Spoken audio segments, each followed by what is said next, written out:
عزیز، حالا لحظه فرا رسید که برای صحنه متصدی چاره‌بینی امروزه راهبر مرکز اطلاعاتی تیانشی در ناحیه یوان، اشتراکچی چاره‌بینی‌های 5 سالگی تیانشی در ازبکستان، 15 سالگی تیانشی در خیتای، کنفرانسی‌های بزرگ شرکت در شهرهای مسکو، سانت پتربورگ، یکاترینبورگ، قزان، 17 سالگی شرکت در جمهوری خلقی خیتای، اشتراکچی در تعطیل پیش‌صفان شرکت در امارات متحده عرب دبی، اشتراکچی در 18 سالگی شرکت در جمهوری خلقی خیتای، شخصی کشاده چهره، زیبا، جوان، کاردان که دلش پر از نور، تخیلاتش بای،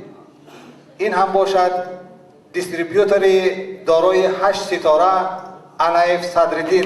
روی صحنه‌اش می‌کنم.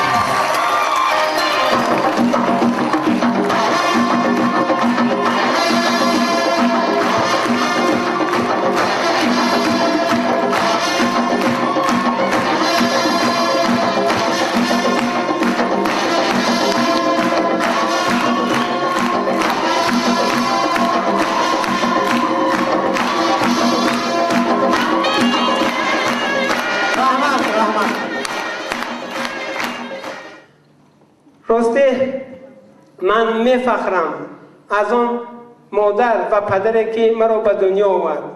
شاید برای به این موفقیت رسیدن من پدری خدا رحمتش کند به آزاره که برای من تمام امکانیت داد و بچم خودت تمام عائله را سررشته کن، چه هنری داری صرف کن.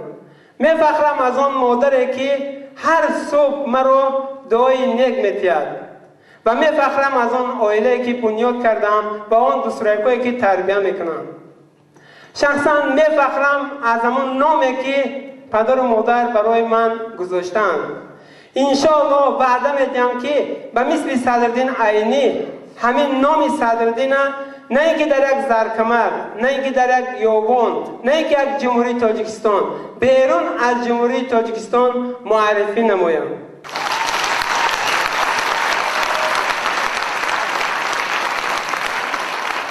میفخرم از آن روزی که من تولد شدم، از آن روزی که به دنیا آمدم. میفخرم من از آن دولتی که زندگی دارم.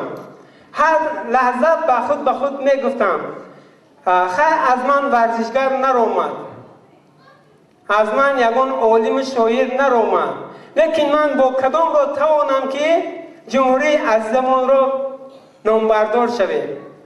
و این نیت من انشاءالله شعر تیانشه که در همچه صدا داد من این را 5 سال پیش نوشته بودم. همون ارزوی 5 سال پیش نوشتگی را علاقه در دنیای شرکت من یافتم. چرا که نو در سلاید دیدن لحظه ها را همچون ورزشگر، چرا که در دولت های خارجه شان و شرف تاجیکستان را میبردارند، پرچم تاجیکستان را بلند میبردارند. انا همین است مقصد شخصی من و تمامی فکر میکنم تیانشیستایی که در گوشه و کنار دنیا کار میکنن، یعنی بین در یک مدت کوتاه توانستیم ما تاجیکستان عزیزمون را در چقدر دولت‌های دنیا معرفی نماییم. به همین خاطر من یک چیره گفتنی هم شما ده که اگر از خداوند سخت خواهیم، دل و نیت داشته باشیم، به سوی موفقیت، به سوی مقصد گذاشته خود عمل نماییم، انشاءالله که مقصد گذاشته ما عملی می شود. فقط یک چیز را گفتنی هستم که هیچ وقت راه افتاده شدن در کار نیست، هیچ وقت قفا گشتن در کار نیست. در همین تجارت راستی گفت در ابتدا مشکلی که به سر من اومد، لیکن من توانستم این مشکلی را طاقت کنم. شخصا برای من در ماشین سوار شدن افسانه بود، چون که با اون شرایطی که در عائله داشتیم هیچ فکری ماشین خریدن در سر ما نبود. شکرانه میکنم که در همین تیانشه من توانستم علاقه صاحب حجت رانندگی شوم و مقصدی که ماشین شخصی خود را داشته باشم. هیچ بیادم به خاطرم گفتی که گرفتن نمیتونم اون لحظه هایی که یک بار میخواستم من رسیه مردی کاری روم، لیکن پدر و مادرم را اجازت نمیدادن، به اون خاطر که من تماما سلامتی نداشتم. شکرانه الله که در همین جمع اول سلامتی را یافتم و شکرانه الله که من مسکو را دیدم، لنینگراد را دیدم، دیگه شهرها را هم دیدم، لیکن همچون مردی کار نه، همچون سیاه، همچون اشتراکچی از طرف شرکت تیانشی. در آخر همه آن نفرایی که شخصا مرا باور کردند در گروه من پیوست شدند و امروز از خفای من نیایند و شخصا به نهایت در هر یک لحظه، در هر یک نفسی که میگیرم منتداری خود را بیان میکنم، چون که میگن خدا آدم 3 بار میتیه در حیات. من شکرانه میکنم که هر 3 ایستادگی خداوند داشته گرفته ایستادگی هم. یک آنچه که میخواستم آموزگار شوم خدا داد. دویم آنچه میخواستم زندگیم را خوب کردن، کسب صورتگیری، اینم داد. سوم آنچه که یک روز گفتم که یگان همکورس رفیق پیدا شد که مرا با یک کاری خوبتر و بهتر برای من مهیا کنن که من توانم در حیات، در زندگی، در جمعیت یک سهم بزرگ خودم بگذارم و این هم سبب شدگی است همکورس من اون کس رو همچون یک عضو اویله، همچون اپا بگیم، همچون یک نمیدونم چقدر تصویر کردن، او را احترام میکنیم، قدر میکنیم. استاد بالای من فیضلی و زریمانو میخوام راج یک خرسک بزنین شما. باقی تمامی آن دوستانی که این روز سردی را نگاه نکرده به خاطر چاره‌بینی ما از تمام شهر و نویه‌های دور و نزدیک آمدن، همه شما را خوش آمدید میگوییم. نور دیده، تاج سر برای شما در این ناحیه یوان همیشه کشوده است. خیر مقدم میگیم شما را. رحمت به دقتتان. دوستان عزیز، اینه که صدرالدین جان گفت از ده یک حصه است.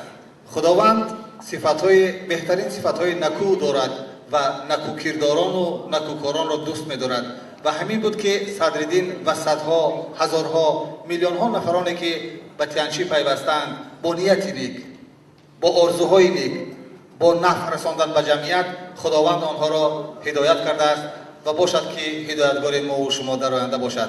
و اینک برای صحنه استاد صدرالدین که چقدر که گفتن همزمان همکورس آن کس هستند، زنی عاقله، دانا، نهایت بانوی زیبا، زرینه بانو فیضلی را برای صحنه برای سپاریدن تحفه دعوت می‌کنیم.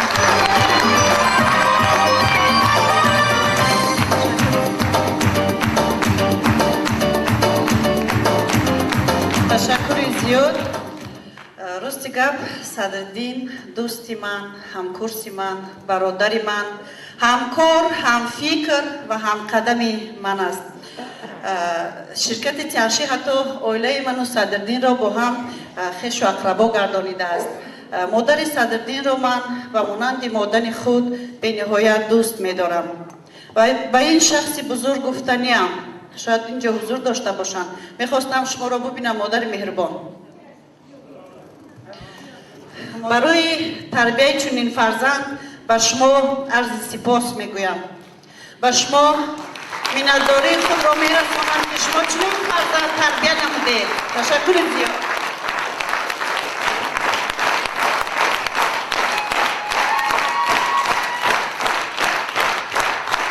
به این شخصی مهربان، به این مادری هر یکی ما و شما میخواهم که همیشه عمری درازی پربرکت و سلامتی خوبی بر دوام را خدا عطا گرداند.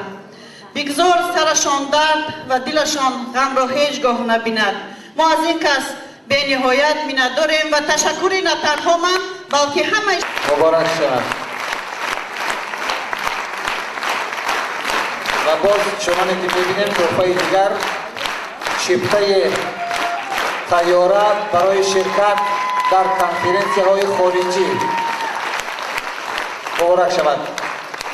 از آن مادر عزیز هم مبارکباد میگوییم. دوستان عزیز، همچنین شاگردان صدرالدین، دارندگان، دیستریبیوتورهای 7 ستارگی تحفه ها آماده کردند. مرحمت خواهش میکنیم تحفه هاتان به صدرالدین ابداع نمایید. ممنون.